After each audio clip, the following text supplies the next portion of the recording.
You're listening to a Mamamia podcast. Mamamia acknowledges the traditional owners of the land we have recorded this podcast on, the Gadigal people of the Eora Nation. We pay our respects to their elders, past and present, and extend that respect to all Aboriginal and Torres Strait Islander cultures. Just a heads up, this episode includes mention of child sexual assault. We will not be going into details at all, but if this is a difficult topic for you, you might want to skip this one. So, Jeni, I'm so glad to meet you. It is Jeni I'm talking to at the moment. It's lovely to meet you. Yes, it is. Yes. And what do I say, that you're in charge of the system at the moment? Is that what I say?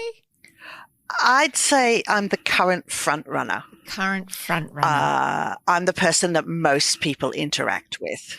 And do you control when you are the front runner and when one of your alters comes through? Who's in charge of making that decision? It's quite a dynamic process. So nobody controls it. It's more a case of people pop in and out to answer the question that's relevant to them. From Mamamia, I'm Mia Freedman, and you're listening to a very special episode of No Filter. Jeni Haynes is a 52-year-old woman with more than 2,500 personalities, 2,682 to be exact, and everything about Jeni is exact. She can tell you who every one of those personalities are. They all have distinct names and identities, and each of them has helped her to stay sane. My job as the entity currently known as Jeni is to go, okay, I am a suitcase. I'm the outside shell of a suitcase. And every night reconstruct the entity that is going to be Jeni for the next day. And so we put into the suitcase the skills and abilities we're going to need for the next day. You see, her brain made them, all of them, to save her from the monster who began hurting her in unimaginable ways when she was a tiny little girl and didn't stop for 14 years. That monster was her father, and his name is Richard Haynes. It's really important to Jeni that you know that name, and that as many people as possible know that that man, her father, Richard Haynes, is a sexual predator of the most depraved kind. This story is not easy to hear, and this episode is not going to be for everyone. Let me be clear about that. In my whole life, I have never done or even heard an interview like it. I've never ever spent time with anyone like Jeni or with the remarkable folks who live inside her. Several of Jeni's personalities, or alters, emerged during the course of our conversation, and watching her face and hearing her voice change when they arrive is utterly seamless, but it's unlike anything I could have prepared for. You'll have to trust me when I tell you that when you're talking to Jeni and these different personalities emerge and start speaking, it's really normal and really easy to accept. You can actually choose to watch this special episode of No Filter. There is a link to a video version of the full episode in the show notes. But whether you watch the interview or listen to it, here is what Jeni wants you to know before we go any further. She's not a freak show or a sideshow or an attention seeker, and she's most definitely not crazy. In fact, Jeni may be one of the most sane and sensible people you've ever met. That was the verdict of her psychiatrist. It was the verdict of the police. And it was also the verdict of a judge when Jeni and several of her personalities made history in 2019 because they all testified in court. And the result is that Richard Haynes was convicted in a child sex abuse case that detectives called one of the most shocking they'd ever seen. I impose an aggregate sentence of imprisonment for 45 years. As a result of the abuse she experienced over 14 years, Jeni has developed a condition called dissociative identity disorder, or DID. It used to actually be called MPD, or multiple personality disorder. And in many ways, this condition is what saved her life. Because to cope with the horror of what was happening to her every day, around age 4, Jeni's mind did an extraordinary and really quite brilliant thing. It began to create new identities to shield her and to help her detach from the pain and the trauma. The first identity to arrive, fully formed, was Symphony, a 4-year-old girl who became the master of Jeni's system. And that's the word that people with dissociative identity disorder use to describe the way their mind works. The system encompasses all the different personalities that make up the entity called Jeni. And on the outside, that's what you see. You see Jeni. She looks like a fairly ordinary 52-year-old woman. But inside her, more than 2,500 different personalities are living.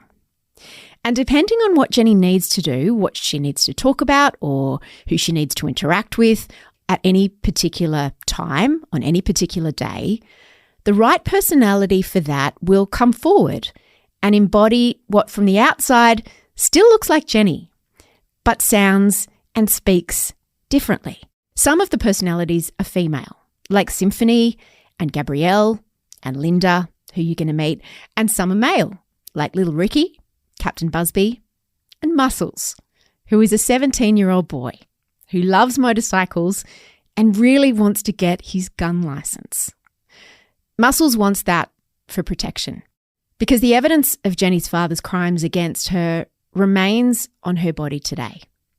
She's permanently disabled by the abuse in ways that are quite life-altering. Now, Jeni was willing and even eager to talk about the details of what happened to her in our conversation. And you need to understand why. She said that hearing other people's reactions of shock when they hear what happened helps to validate her experience, and it makes her feel seen and heard in a way that is healing for her and her personalities, because as a child, they were never listened to, not even by Jeni's mother. But we've decided not to include those details in this episode because they are just too distressing. Jeni wrote a book earlier in the year. It's quite extraordinary. It's called The Girl in the Green Dress. And she joins me today on No Filter because she wants to share her story to help others. She wants everyone to know what happened to her because she has a voice now. And the monster who hurt her is in jail and he can't harm anyone ever again. Jeni's finally free of him.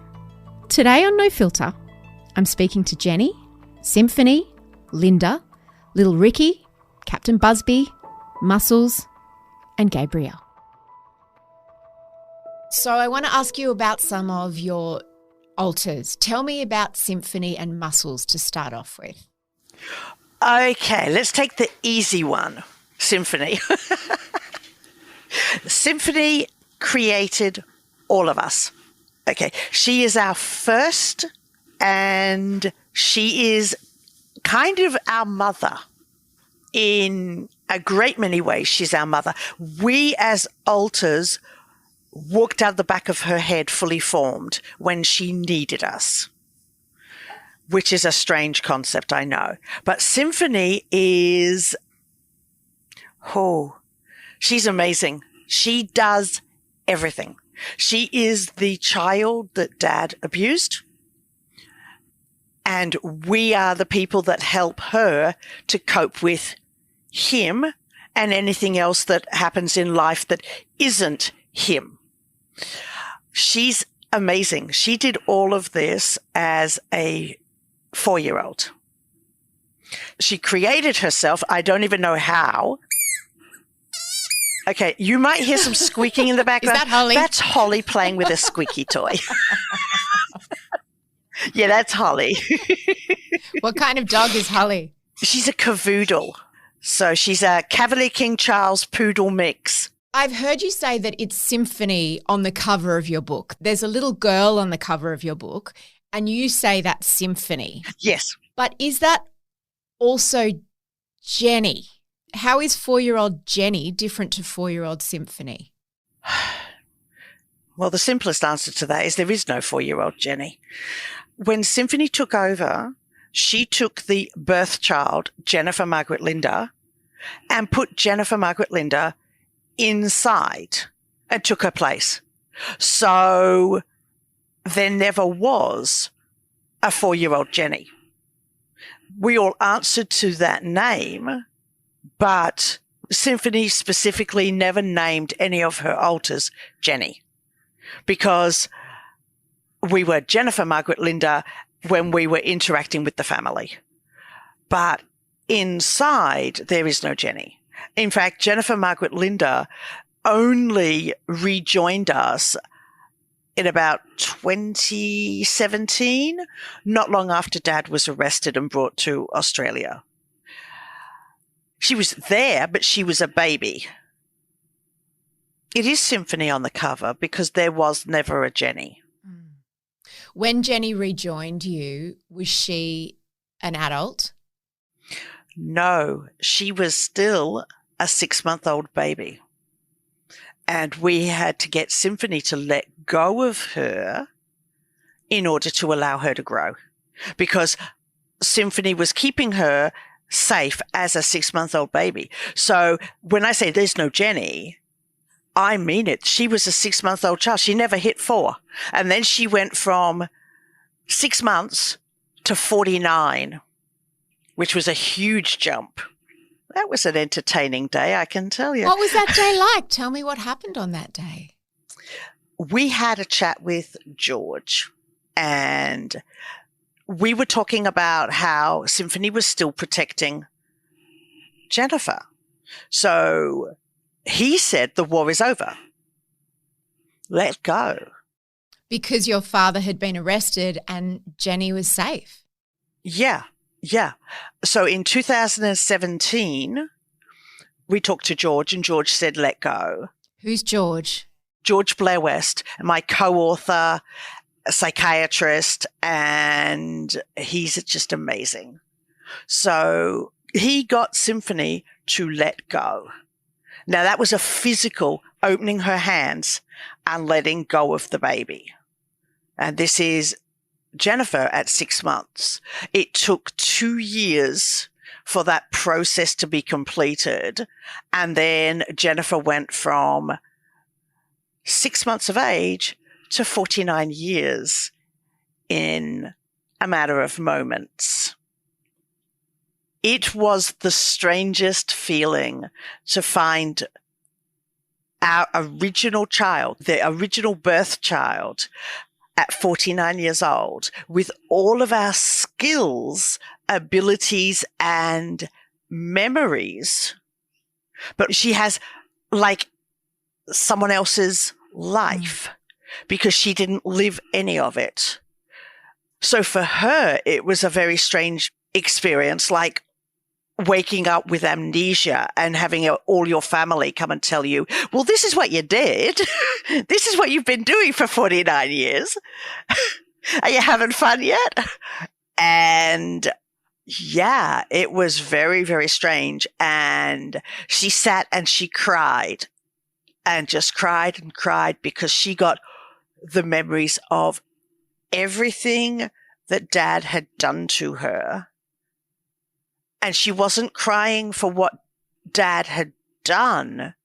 She was crying for Symphony's sacrifice in taking that on and living that for her. And so it was a big day for her. And now she exists in the world. She's 52. She's growing normally. So she will have a birthday on our official birth date. And she's a fully active part of us, but she's almost like another alter because she hasn't taken over and pushed us to the side. She's joined us rather than replacing us. Over the years before Jeni rejoined the group, Who was most often front-facing? When we were children and interacting with Dad directly, it was Symphony. With Eric. That's always a mix. After the divorce, it was Eric, and Eric maintained as front runner until 1998. He found us George and then stepped back a little to let us officially be seen, but he was still front runner. I think it was about in the early 2000s, we integrated and we created a Jeni, our first ever Jeni. And then she was the face because we all were integrated into Jeni, except for Symphony. Yeah, that was tricky. Eric integrated into Jennifer Margaret Linda, only to discover that he was the only one who did. Everybody else had integrated into the Jeni that we were creating, and Symphony stepped out because there were things that she had not disclosed to George or to anybody else. And so she was still protecting the baby, the Jennifer Margaret Linda, and so she couldn't step into the integration, or she felt she couldn't. And then we had a Jeni that we'd made. And then in 2009, when we started to go back to the police, Jeni found that people came back to help her. So that Jeni then did all the legal stuff, and that Jeni fell apart the Christmas before the trial. So Christmas 2018, that Jeni fell apart, and the entity currently known as Jeni stepped up to the plate and changed her name completely from her previous name and became Jeni, the official who everybody dealt with. And at the moment, the entity that's around most of the time, so most people deal with the entity currently known as Jeni, but how to put this, but we are trying to let everybody come out and have fun and do fun things. So we're not as consistently single Jeni as we have been. Does that make sense? Perfect sense. Front runners, they're a funny beastie. And am I still talking to Jeni? How will I know if I'm talking to someone else? Will they make themselves known? Okay, well, you asked a technical question, so I, as Linda, have popped out to answer your technical question. Oh, hi, Linda. So you're tech support. Yeah, tech support. I thought that the entity might have difficulty answering that question. So, yeah. But from 1984 to about 2003, we had a female body being run by a bloke. What was that like? I've just heard from Eric. It was fine right up to the clothing wars of 1996. Tell me about those.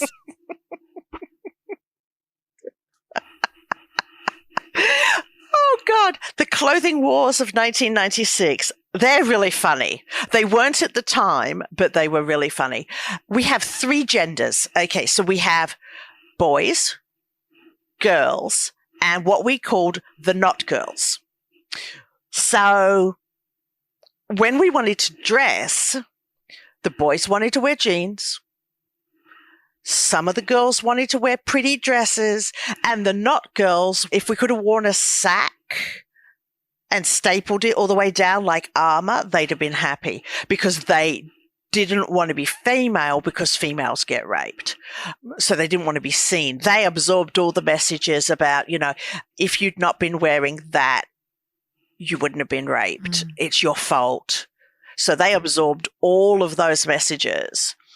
And so we would have clothing wars, and it would go something along the lines of this. Right, well, what are we wearing then? I want to wear that dress. I am not going out looking like a blood clot. But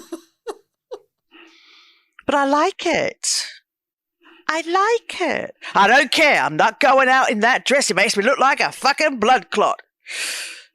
Pick something else. How about this? Blue and green should never be seen without a colour in between. Remember that? Right. And this would go for an hour, and then it would be, right, jeans and a T-shirt. Shut up. And then we'd put on exactly almost a uniform that we always wore. Blue jeans and shirt. Because it was what everyone could agree on. Yeah, it was the only thing everyone could agree on. Should have been there for the underwear. Oh, my Lord. I like it to match. It's utilitarian. Nobody's going to see it. Who cares? And these went on every single morning. But this is a technical question for Linda. I've got a couple more technical questions, and maybe Linda would like to answer them. With all of these different voices, how does anything get done? How do any decisions get made? If in doubt, refer to Symphony. Symphony is the final voice. If we can't make a decision, we talk to Symphony. And Symphony gets she always gets the last say, first and last. So if she wanted to walk around looking like a flipping blood clot, then that's what we did. Is Symphony still 4? Does she remain 4 years old? Oh, no. Now, I've got to tread carefully here. Symphony is 18. All bar 3 of us are 18 because we met somebody. And the rule is if you want to kiss your special somebody, you've got to be 18. So we have been in a race to grow up. And the boys are like, I don't want to kiss him, so I don't have to grow, right? So we sent a rule down. Everybody has to be 18 or above because then we can do anything we want to do because we are of legal age to do it. So that allows for drinking, smoking, gun licenses, that sort of stuff. The usual. Yeah, the usual. Muscles is 18 now. He can have his gun license. He'll be happy about that. Oh, yeah. But Dad's in jail now. Can't use it anyway. Is that why Muscles wanted to get his gun license?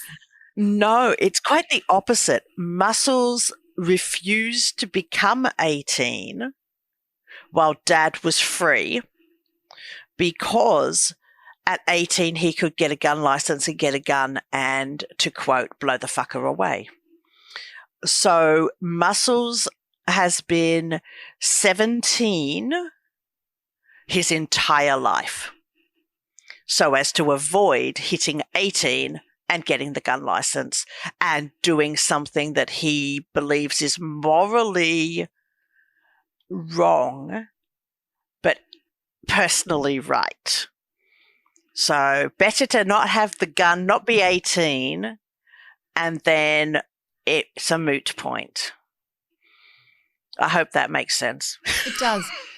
Do your alters have relationships with each other, Jeni? Like, do some of them get along, some of them not get along? Absolutely. Internal relationships have been formed over the years.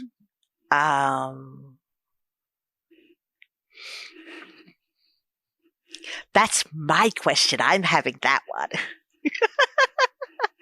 Hello, I'm Symphony. That Symphony? Hello. Hi, Symphony. So great to meet you. Hi. What a legend you are. Not really. Just did what had to be done. But all of our alters, all of my people have friendships, relationships, and working relationships. So people who did a similar job, they sort of collected together, like imagine a playground with lots of groups of people. Everybody had people around them to support them. Nobody did nobody. Little Ricky. Little Ricky's the only person who did his job in isolation. And he was isolated through his choice, because he didn't want to taint anybody else with his job. What was his job, Symphony? His job was to send people out. So sometimes what Dad did was very overwhelming, and different people would be doing particular jobs, like the people who sat in the nose to block what Dad smelt like. Sometimes Dad would arrive and he'd stink. Actually, every time he would arrive and he stank permanently. But as he was doing things, sometimes that stink got worse, and that would overpower somebody who was trying to deal with it. And so Ricky had to go and tap the next person on the shoulder and say, "You're up. You need to replace this person who's getting overwhelmed." And so he felt that he was just as bad as Dad because he was abusive. He was sending people out to be abused.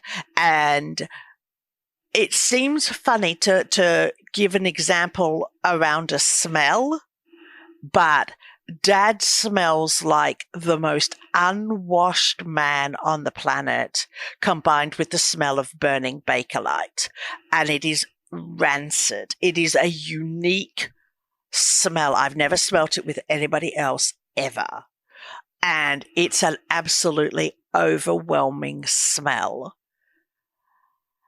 It was such that I had to create people who could stop my nose from smelling it. And of course, they smelt it. They took the smell away so that I could focus on what I had to do with Dad, which was invariably icky. So little Ricky would have to send people out to deal with the jobs. That's a hard job for little Ricky. So he's the only one of us that was isolated. Yeah. So he wears a grey suit like Dad. He's got big glasses like Dad. And even his name, Little Ricky, is a short form of my dad's name, Richard. So he identifies with Dad really badly. Is Little Ricky still around? He doesn't have a job to do anymore. Yes.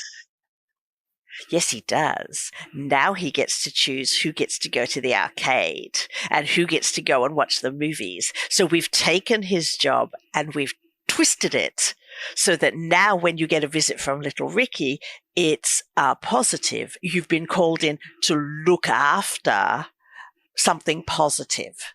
So we're subverting all of our old jobs. I like it. I think that's very clever. Are you still making new altars, Symphony, or do you not need to make any more? Oh, no.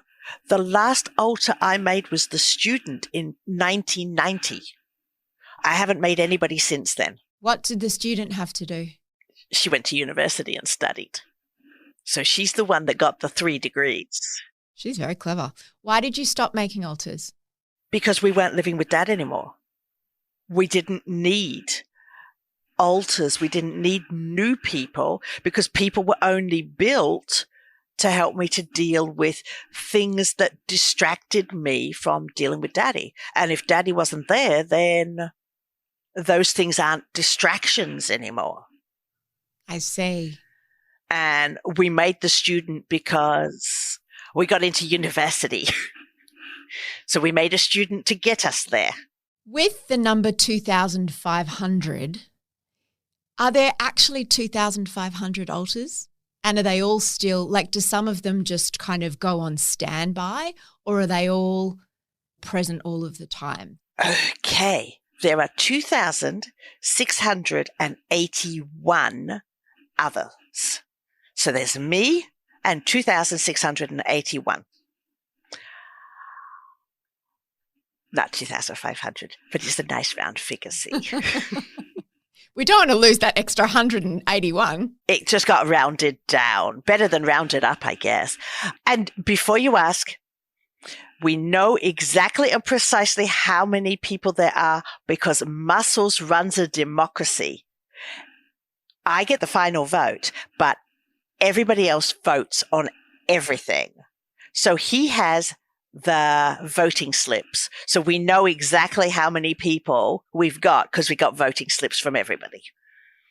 It was a big question a couple of years ago. And does that vote happen like quickly, the vote, or it can take time? The vote is always quick, but the discussion leading up to it can take some time. Do any alters ever get to retire? Yes. So the Jeni that collapsed in Christmas 2018, she was tapped on the shoulder by the assassin and was officially assassinated. We have a small group of alters that are officially assassinated. When things get too much for them, we assassinate them. That sounds quite brutal, assassination. It does, but that's because it has to be scary because it's a final resort. It's the thing that you do when everything is too overwhelming and you've got to stop. But if you get assassinated, you're taken by the assassin to a door. He opens the door and pushes you through the door and locks the door behind you. You are now officially assassinated. But if we were to take cameras through that door, there's a huge room with beanbags and toys and books, and it's got everything we've ever wanted we have in that space. And the people that go in there, they're retired. They get to read books and play with toys and watch TV for the rest of eternity. So we have to make assassination sound scary because otherwise everybody would want to be assassinated and we'd all move into this one room and we'd be running Jeni from within that room. But nobody ever dies. They're assassinated, but they're still alive. See, we're not just multiple, we're sneaky and multiple. I get it. It's a very ingenious, complex system. It is complicated, yes. I will admit, it wasn't too bad when there was 5 of us, but it got complicated after that. You know, Symphony, sometimes people say you wear 10% of your wardrobe 90% of the time. So like you've got a whole lot of clothes, but you'll probably most of the time wear 10% of them. Yeah. Is it similar with alters? Do you have like lead roles in a way, and then some of the other 2,681 are sort of much more in the background? Is it like that? Yes and no. Our world is divided into 2 parts. There's the outside world, like what we're doing now, talking to you. And then there's the inside world. Now, the inside world, everybody has equal attention because everybody is doing their thing. Most of the time, everybody does their thing and nobody really thinks about it. In the outside world, we have a set of faces that interact with the outside world. So that one of the things about having so many heads is consistency's a big problem. So that's why we have the front runner. And what happens with us is if we're in a setting where we need the knowledge or experience of another alter that is like a backroom boiler girl or boy, they will come and they will sit beside the face that's interacting with the world. And so their knowledge and experience is available, but they personally are pretending to be Jeni. We are all expert at pretending to be Jeni. We can even sound like Jeni if we work hard enough. We can sound really like Jeni and take away all of our personal qualities and be the Jeni that everybody expects us to be. It's hard work and it's not fun, but sometimes it's important to do it. So we can have up to 31 people in the body at the same time. After that, it gets a bit unmanageable.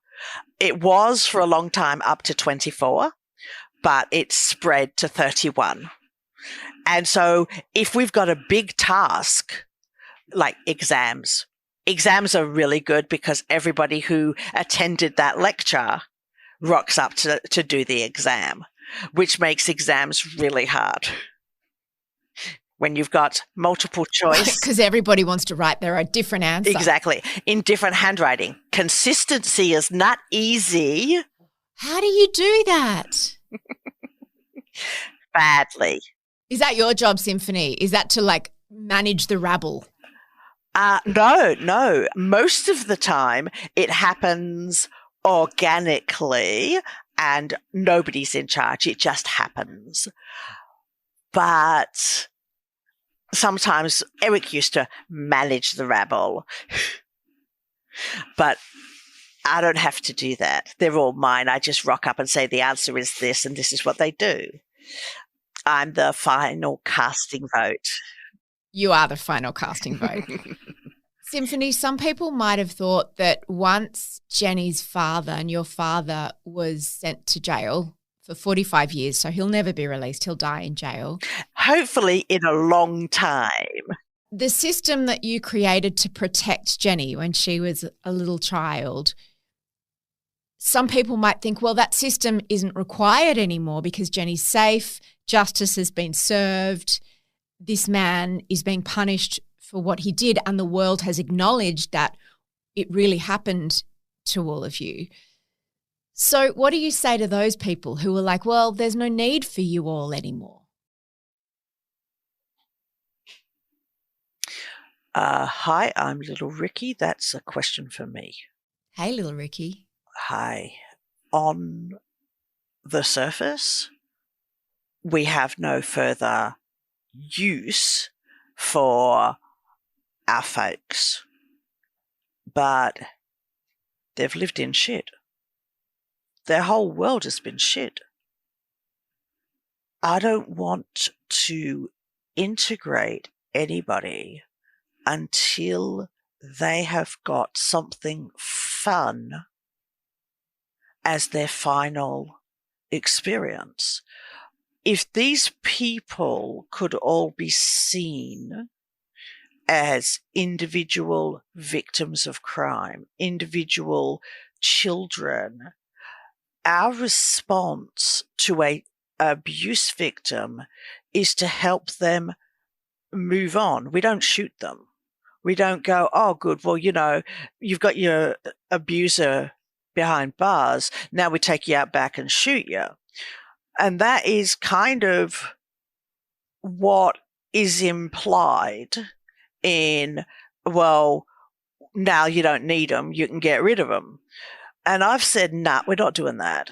I'm not having anybody integrate whose sole experiences have been unpleasant, because that's like taking them out back and shooting them. So what we're doing is we're giving everybody the chance to do their favorite thing or the thing that they've always wanted to do. So there was a kid who wanted to eat pineapple. Don't ask. I don't even know why. But they wanted to eat pineapple. That's all they wanted. So they ate pineapple. And they're really happy now that they've had their pineapple. There's somebody else who wanted to watch TV because Dad wouldn't let them watch TV. So we set them up and let them watch TV. There's others that like Charlotte, who likes the bells and whistles of the casino. But at 4, she's not gambling. So we take her to the arcade. You get the bells and whistles, but you're not actually gambling. Sort of, maybe. Depends on how you look at it. So she gets to go to the arcade a lot. There's kids in here who've had their names changed because their names have come from Dad. So Maggot was renamed by I believe the term that everybody's using at the moment is special someone. renamed her to Isabel because that was his favourite name. She's embraced that. Now, as Isabel, she has put aside all those thoughts that she is disgusting and dirty and reminds people of maggots. And that's all been pushed aside because now she's been named and she's got a name, a new identity, and she's enjoying her life with her special someone. We're embracing all the things that we were never allowed to have. So color, textures, tastes. We watch TV, we play games, and the whole notion of playing games is fraught because games have multiple meanings. But we play games. One of the hardest things for Symphony is we want to play Dungeons and Dragons. Great. But the whole point of Dungeons and Dragons is it's a fantasy. It's not real. Well, Symphony, this is a big sticking point for her because she always tells the truth. So playing a fantasy game and allowing herself to explore what she considers as lies. I am not a male dragon born of a black dragon. I am a actual female child. Embracing what she considers lies has been a real learning curve for her because she understands there's a difference between lying for gain or telling stories. We had to actually sit down and get her to read fiction before she could even do this. And we had to say to her, this is an okay thing to do.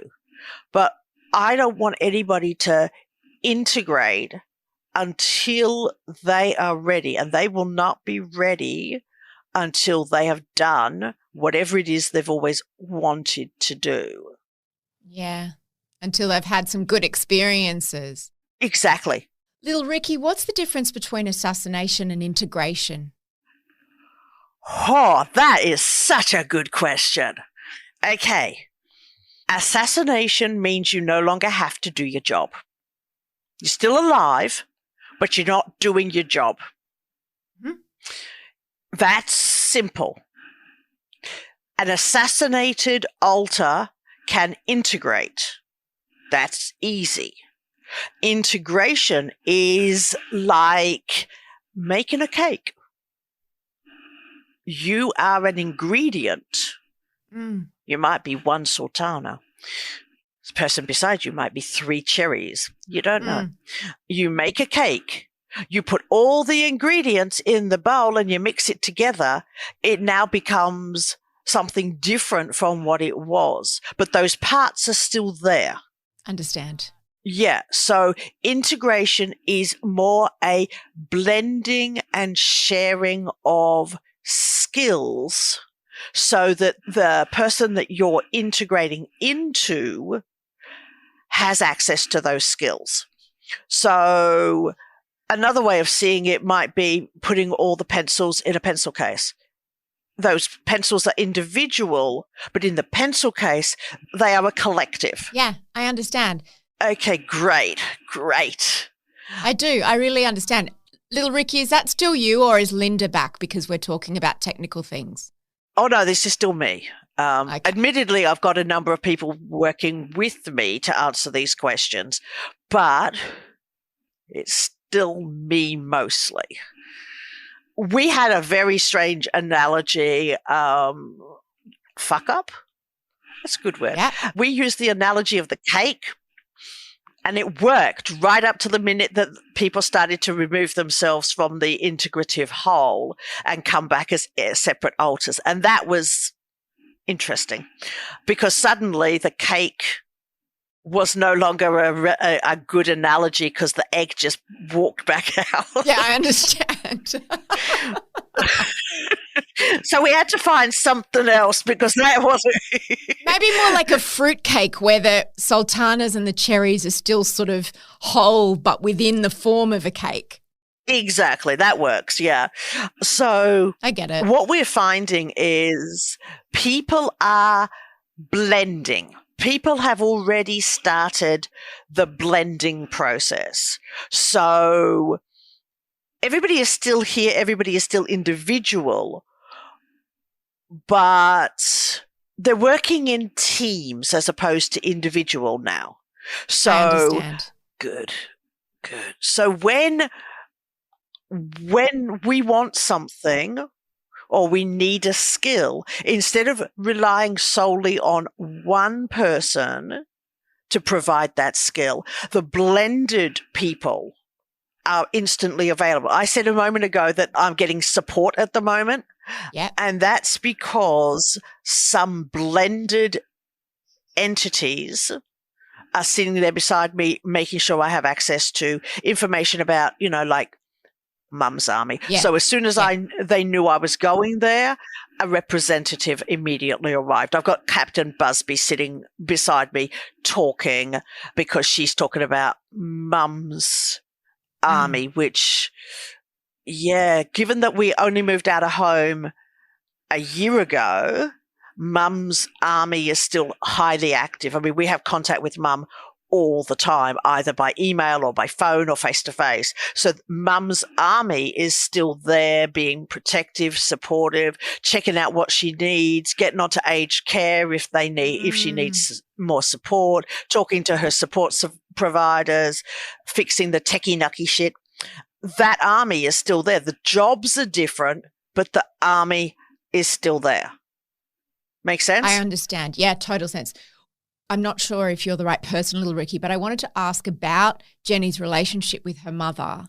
And for those who haven't read the book or don't know the story, they might wonder, did Jeni's mother know about what was going on? And when did Jeni try to tell her?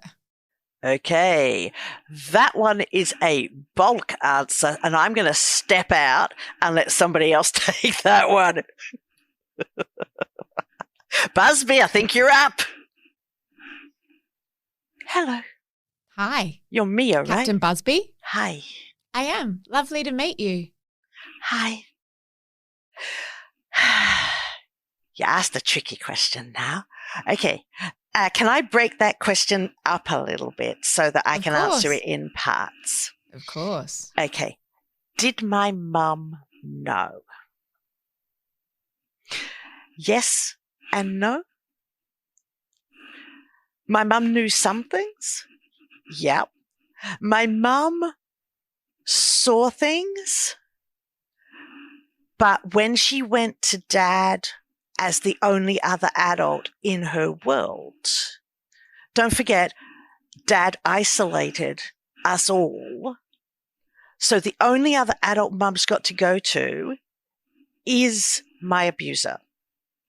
So when she goes to him and says, Jeni's bruised, Jeni's bleeding, Jeni's got bruises in weird places, Jeni doesn't want to go to school, Jeni's got stomach aches all the time, Dad had all his excuses ready because he wasn't explaining what was wrong with me.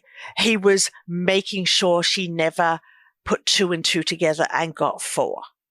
So he would say, I'm attention seeking. I'm clumsy. I'm stupid. I don't want to go to school because I've got school phobia. And so I'm faking tummy aches because then I can skip school. He would blame my friends. Oh, I was having fights with a friend of mine and therefore I didn't want to go to school. He had every excuse to ensure that Mum looked outside of the family and outside of the family home for answers to her questions. He was cunning and he was manipulative. Yeah. So yes, Mum saw. And in a way, you could say Mum knew. But when Mum tries to understand, she's sent out of the family home, and she's given other things to think about than it's him raping me. And so that's why I say yes and no. I don't think my mother grasped what she was seeing. She was on medications that made her dopey. But, and this is the thing, Mum said that she was on medications. In the 60-minute interview, she makes it very clear she was on antidepressants. But what she didn't make clear was that my father was giving her some form of medication in her nightly Milo. Yeah. And it would wipe her out. It was some kind of sedative or some kind of additional medication that interacted with the antidepressants. Because let's face it, antidepressants don't turn you into a zombie. No. But So he was drugging her? yes, he was drugging her. And it was in her nightly Milo. We bought Milo, years later, and she had one sip of Milo and she was out like a light. So her brain believes Milo equals you go to sleep. And so this was clearly something that was done so frequently, it became associated with Milo. And when did she find out what had happened? Oh. The trying to tell question. Judas started trying to tell when we were 8. He told her, I don't like Daddy's games. And Dad shut that down really quickly by saying that that's because we don't play fair, we cheat, which wasn't true. We weren't talking about Scrabble. I was talking about the kind of games that no child should ever have to play. And they weren't games. Be clear, this was not games. This was abuse, sexual assault on an industrial scale. So Judas tried to tell. Then we kept trying to tell. And every time we told, even just a little bit, we were instantly denied. Jeni's a liar. Jeni makes up stories. Jeni doesn't know the truth, which really upset Symphony, as I'm sure you can understand. We have held one thing absolutely, it's our prime directive. We tell the truth, even when it's difficult. And so your question about Mum knowing is super difficult to answer without I understand. making unpleasantness for my mum. Yes, my mum knew. But she didn't know in a way that made it easy to act on. I understand. Have you all forgiven her? How have you forgiven her? With a great deal of difficulty. We forgive Mum because we want to continue our relationship with our mother. I don't want to lose my mum. And she's my queen. I said that in the book. Actually, it's really funny that the queen has just recently died. It was like she put a full stop at the end of my need to see Mum as a queen by dying. Of course, Jeni's delighted about the arrival of King Charles. She's been waiting for that for a long time. She's been dying to see what he'll do. But it's almost like the Queen has said, you don't need to do this anymore. I don't need to do this anymore. We'll just die and have done with it. Why did it stop? How did it stop? How did you make it stop? The abuse. Yeah. Mum got a divorce. My father moved out of the house, taking my sister with him. And the sexual abuse and physical abuse finished, but the emotional abuse continued because we had to keep having contact with him and my sister, and that whole interaction was abusive. But the sex abuse ended when my mum decided to get a divorce. When you were 11. 14. 14. We had 3 more years of abuse after Australia. We went back to the UK, and trust me, he didn't stop. He didn't stop until he actually moved out of the house with my sister and went to Wales. So I had another 3 years of torture before it all ended. So although the story for Australia is from 4 till 11, he did this from younger than 6 months old until I was 14. So Australia, because of jurisdictional problems, Australia can only deal with what happened in Australia. And the UK can only deal with what happened in the UK. We need some sort of system whereby a country can say, this person lived in our jurisdiction. We're going to take hold of everything that we did, and we're going to charge for England, or we're going to charge for what was done in America. And we need a system where that can be legally done, not just in Australia and the UK, but across the whole planet. So abusers don't get charged with only what happened in one jurisdiction, because it gives a misleading story. It's not fair. Yeah. Whose idea was it to go to the police? Muscles. Oh, yeah, that's a Muscles job. He went to the police twice. Was he the one that gave the statements? And who was in court? Yes and no. We all gave the statements. Was Muscles worried that you wouldn't be believed when you went to the police the second time? We were all worried about that. Yeah. So. But Muscles said, we've got to do it. That I did. Hey, Muscles. Hi, how you doing? Yeah, I took us to the police station. I was the big, strong bloke that stormed in and sat down and said, have I got a story for you? But it was really hard because we'd not been believed before. Muscles, how did you feel when you saw him in court?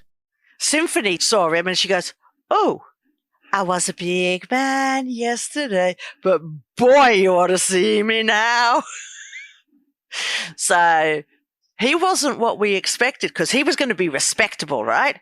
He has used his respectability as a reflective mirror for so long. So we're expecting him in a suit. He rocks up in prison jumpsuit and we're just like, whoa. The thing I felt when I saw him in court was relief. Utter relief for me personally. Why? Because I don't have to shoot him. I've waited so long to get him off the streets and protect the unknown child that to see him in the dock, it was such a relief. Now I can breathe. Now it's real. He is wearing handcuffs. He is surrounded by police officers. I don't have to kill him now just to make sure that he doesn't do this to anybody else. So the relief was palpable. Did everyone feel the same way? I imagine some of you were scared. Everybody was terrified. Bear in mind, this is first day of court. And all we're saying is, it's okay because we got a plan. Doesn't matter what he does because we got a plan. And we're going to do that plan. We have worked it out. We know what we're doing. Mm-hmm. So there's panic, but reassurance at the same time. So Eric's reassuring everybody, it's okay, we got a plan. Don't worry, Jeni's got a plan. And they're like, oh my God, he's there, he's real. Yeah, but don't worry, Jeni's got a plan. What was the plan? Now, plan, waive right to anonymity. Sex abuse survivors are granted anonymity. But if your abuser is your family member, that gives your family member anonymity as well, which is fine if that's what you want, but it means that the media can't report on the story. Or at least if they do, it's got to be de-identified. So your abuser never gets the community outrage that they get if it's a stranger who's attacked you. Then they can say their name. They don't identify the victim, but they can say the name of the offender. What a choice to have to make. Yeah, so you can protect yourself and by extension, protect your abusive family member, or you jettison your protections under the law and you make everybody know what he did. Well, in order to protect unknown children for eternity, we chose to waive our right to anonymity. And it was a big choice. We had kept our mouth shut as per the police requests for, by this stage, 10 years. It was 2019. He finally gets into court. That's 10 years after we went to the police. It's been a damn long time. And we've not been able to talk about it. We couldn't put up #MeToo because that could kill the case. We were told one word from us could kill the case. And so I phoned the police and say, if you tell me the word, I promise not to say it. But it got really difficult. And we knew that the only way to ensure that everybody knew his name and everybody knew what he did and everybody was safe from him was to waive our right to anonymity. You were geared up for a long trial, I imagine. All of you were ready, or as ready as you could have been, but it didn't go down that way. No, that was annoying because we're ready to tell everything he did. He only lasted 2 hours before he pled guilty. Yeah. So over 2 days, we talked for 2 hours, 45 minutes over 2 days, and he couldn't hack Symphony telling the truth, the whole truth, and nothing but the truth. And he didn't like it, so he rolled over. But he rolled over not because he was guilty and feeling guilty and needed to make this go away because, it was traumatizing his victim. No, he pled guilty to stop everybody from hearing what he did because the media were in the courtroom ready to report on what he did. And he didn't want details of what he did to get into the media. I know this man. I know what kind of a slime bucket he is. This was not, I plead guilty to make life easy for Jeni, because that's not him.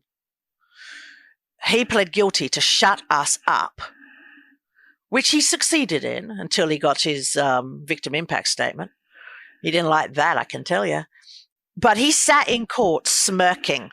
Were you in court when he was charged? One of the things that was really important for us was we wanted to hear the indictment. We wanted to hear him be faced with his crimes and hear him plead. So the judge allowed us to be there when they read the indictment, which is quite unusual. But she said, as it affects me and nobody else, it was okay. And we were there when he went, not guilty, not guilty. Fast forward 3 weeks and he's in court and they reread the indictment and he's got to go, guilty, guilty. And the judges go, can you speak up? Guilty, guilty. Oh, look, lost some volume there, haven't you? Yeah. Muscles, you're a legend. Thank you. Thank you. Before I let you go, though, I've got a question that is not for you, and I'm not sure who it's for, but either little Ricky or you will work out. I want to ask about Jeni's special someone, and I feel like that's not a question you can answer, Muscles. No, I could answer a couple of questions about him, yes, but I'll leave that to Gabrielle, I think. Okay. That'll be a girly question. It's a bit of a girly question, it's true. All right, well, nice to talk to you. I'll go get the girls. Thanks, Muscles. Lovely to meet you. Thank you. Hi, I'm Gabrielle. Lovely to meet you, Gabrielle. What's your job? I hold all of Jeni's femininity and all of Jeni's sexuality. You're exactly who I want to talk to. I kept it safe. So you have questions. You said you kept it safe. Yes. Yes. Yes. I want to ask about Jeni's femininity and Jeni's sexuality because after what she experienced, how is she ever able to embrace that part of herself and be intimate? Well, let's go back in time a little bit. We've had 3 boyfriends. First one was an amazing guy, absolutely amazing guy, but we were absolutely unable to be intimate. Yeah. How old were you when you had that boyfriend? 20. Met him while I was doing adult matriculation at Oxley. Year 11 and year 12 done in 9 months. It was a lot of work, and we then met Michael while we were doing that. And it was lovely. It was absolutely lovely. But I was not in love with him. Having fallen in love finally, I know that I was not in love with Michael. So that's Michael number 1. Michael number 2, we met after the first trial. Nice guy. I must say this, nice guy, and probably did not deserve what we did to him. We used Michael number 2 solely to prove we could have sex, to prove that we weren't broken. So there was minimal emotional connection, but we could do the physical. So I proved that we could do the physical. An absolutely shit reason for going out with somebody, and it was the wrong thing to do. And if I could ever find him again, I would sit down with him and say, look, I am so sorry. That is not how I should have treated you. You were worth much more than that. But hey, I was 28 and I'd just been declared a liar under English law and I wasn't thinking straight. But I proved I could have sex. Yeah. And then from 1998 until 2019, I was completely and utterly celibate. No people in my world. There was so much discovery. I'm going through therapy. There's so much understanding, but I got more and more concerned that our discussions of what happened to us would damage our sexuality, that I locked it away. I had very little to do with the world from 1999 through to 2019. Did you feel lonely? No, not really, because I'm not interacting with the external world, but I'm still interacting with our internal world. Yeah, that's what I was wondering about, whether they meet different needs. They do. They do. After the clothing wars, I just disengaged because there wasn't much point interacting in the world and expressing our femininity when our femininity wasn't wanted. We became as asexual as they come, to quote me from a previous conversation. So I just held on to our sexuality, but our sexuality is confused, highly confused, because we feel that we were raped into heterosexuality because that was our experience, with some minor detouring. That was mostly our experience. And so we were so frightened. We were rejecting of heterosexuality. And so I just took anything to do with our sexuality and locked it away. We started to open it up when we met our special someone. Let's call him Adam. It's not his name. Let's just call him Adam. It's going to be easier. First man. How did you meet Adam? I met him at a Christmas party that neither of us wanted to be at. So I said, all right, I suppose I've got to go. I'll give it 30 minutes and then we're blowing this pop stand. And at 29 minutes and 17 seconds, Adam says hello, and he's wearing this amazing T-shirt. And I just turn and look at it, and Symphony says, that girl looks like she belongs on a Meatloaf album cover. And our conversation started with music, and they're still going. We've been in a tentative relationship it'll be 3 years at Christmas. Wow. Congratulations. That's wonderful. Thank you. Did he meet everyone straight away or over time? Oh, gosh, no. Over time. Adam is incredible because he can tell the difference between us by the way we kiss, which kind of blows my mind, actually. He's very intuitive, obviously. Yes. He has relationships with quite a number of the girls. He has bromances, I think is the term, with a lot of the guys. And he's just amazing. He's so encouraging of everything we want to do, everywhere we want to go. He encourages us to explore. He said, your expectation is that you are going to be heterosexual. Before you commit to that, let's explore options. And that's been really freeing because that means we can actually feel we are making the choice as opposed to doing what is expected. Yeah, I see that. I can So imagine. he's amazing. Absolutely amazing. It would never be boring for him, just like it's never boring for you. It's never boring, but it can be a bit overwhelming. He has said that sometimes we can be a lot of hard work, but that's okay. He likes that. Can he request, like if he feels like hanging out with a certain person, can he request that person come forward? Absolutely, and we always do. Whenever he wants to spend time with a specific person, we respect that request every time. Even if we had plans for something else, if Adam wants to be with a particular person, off we trot. What about intimacy? I mean, does it feel weird having everyone there? Doesn't work that way.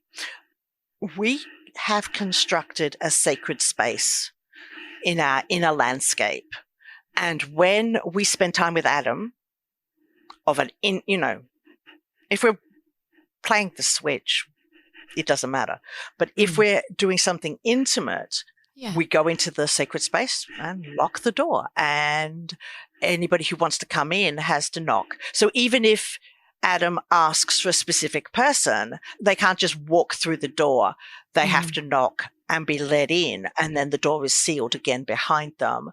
And that's how we swap out. But spending time in that sacred space gives him security to know that, he's not making love to 2,681 people at the same time. Oh, that would be tiring. Yes, especially if you've only one man and all that number of girls. Whoa. A long queue. Long queue going down the block. Yes. Yes. That would be exhausting on a number of levels, but it's about being respectful. And we have a never-ending conversation about consent. Consent is the first and last thing we talk about. And we have been known to stop in the middle and check for consent because we've had consent taken away from us so much that having consent, giving consent, receiving consent is so important. And it also means that Adam has the chance to control what he consents to as well. So making love is easy, okay, because we're in love with him. We are completely in love with him. It's easy. The difficulty is remembering to make love in ways that are very different from the way in which we were raped by Dad. Yeah. And that's the trickiest bit of all, is how to negotiate that acts that might on the surface be identical, because let's face it, there's only a certain number of ways you can do the do. Yeah. Acts that look to be identical to what Dad did to us are infused with very different meanings. Yeah. So the consent conversations are really important. The checking in is really important, and changing the way in which it's done is really important. And so certain acts of intimacy become infused with the concept of this is a gift. Doing this is a very intimate act, and I'm doing this, it's a gift. It's a gift of intimacy as opposed to a crime. You sound happy. You sound... I am. You sound very much like a woman in love. Oh, good, because I am.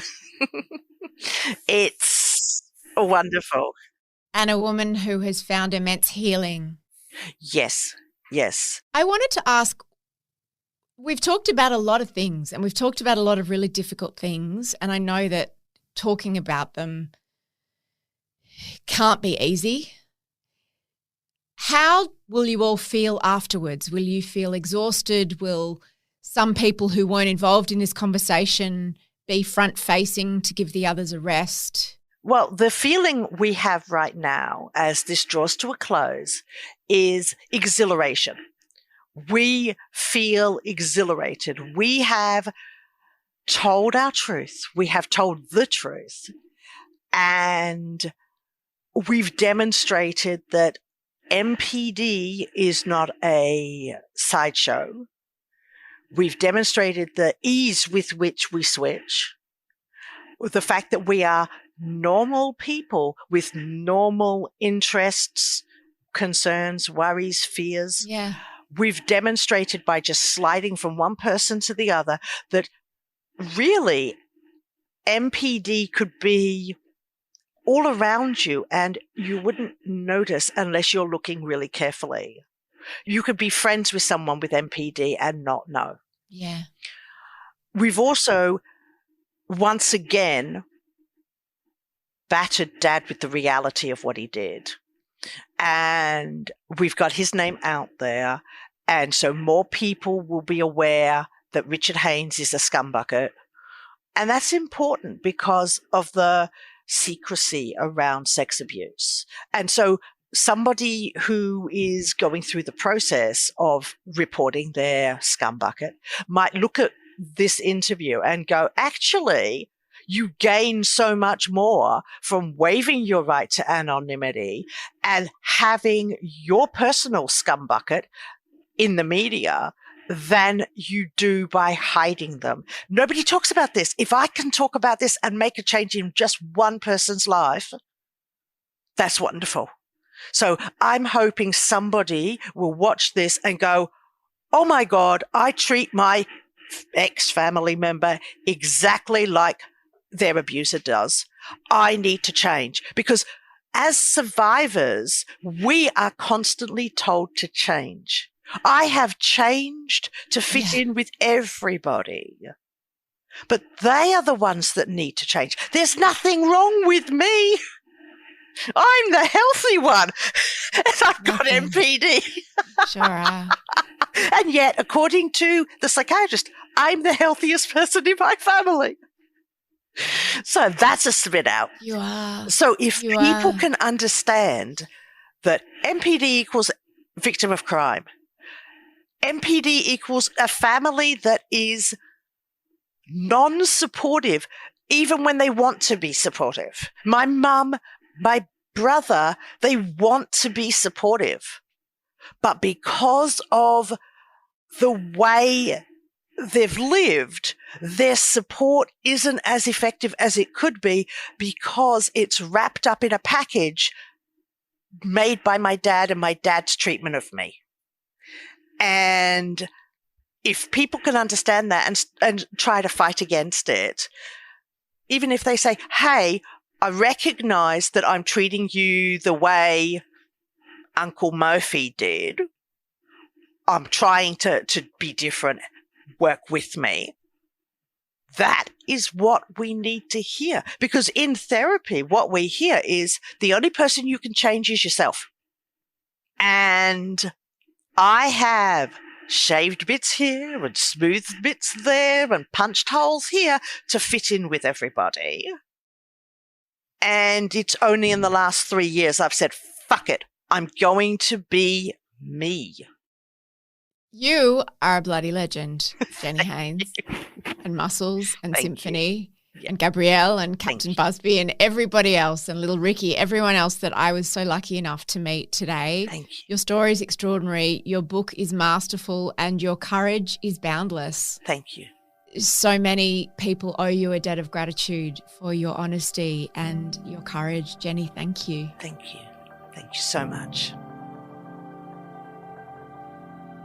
That was one of the most incredible, impactful conversations that I've ever had on this show. I recorded this No Filter from my studio at home, and we recorded for over 2.5 hours, and I don't think I moved during that time. I find it notoriously difficult to sit still and concentrate, not in No Filters so much, but certainly after an hour. I mean, my God. But I was absolutely riveted, and I'm sure you were as well listening to that. And we really wanted to emphasize the fact that it's not easy I don't mean it's not easy for me to interview someone who is traumatized, but I always do it, and we always approach it here at No Filter with a huge amount of care and sensitivity. And we always make sure that the person we're interviewing feels completely in control. We discuss at the start of the interview what they're comfortable talking about, what they're not comfortable talking about. We give them every opportunity to withdraw their consent for some of the things that they might have said. And we always make sure that they are safe, that someone is with them, and that the whole experience is as, I won't say positive, although in Jeni's case, she used the word exhilarated for how she felt at the end, which I thought was really interesting. So what you need to know is that Jeni is okay. She's more than okay. She's happy and she feels vindicated. And part of that vindication is telling her story. In her book, The Girl in the Green Dress, which you should definitely buy if you love this podcast. There's a link in our show notes. And of course, in this podcast. And if you do want to see Jeni and watch how that interview played out and what it was like to watch her as the different personalities came forward and how her body language changed and her posture changed and her facial expressions changed, I highly recommend you watch the video. There's also a link to that in the show notes. The assistant producer on this very special episode is Emmeline Peterson. The executive producer is Elissa Ratliff. I'm grateful to everybody who was involved in this episode, including our social team, all of our podcast team, everybody who worked on making this experience as good and as positive as possible for Jeni and for everyone who is listening. Remember, please call Lifeline if you need any support. Their number is 13 11 14. I'm Mia Freedman. Thank you for having me in your ears.